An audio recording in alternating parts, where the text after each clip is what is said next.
পড়ছি রাকাল ছেলে, লিখেছেন জসিমউদ্দিন।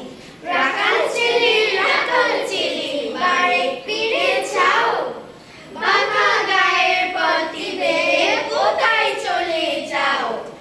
ওই যে দেখো নীল মানুষ সবুজ ঘেরা গ্রাম, কলার পাতা দোয়ার চামচ শিশির দোয়ার পা, সেটাই আছে ছোট্ট কুটির সোনার পাতা ছাওয়া, সাত আকাশের ছড়িয়ে পড়া আবির রঙের নাওয়া। সে গলেতে একলা বসে ডাকছে আমার মা, সেটাই যাব ও ভাই এবার আমায় ছাড়ো না। রাকাল ছেলে আমার কথা দাও, খুব আছে ছাড়লো সবে রঙিন মেঘের নাও।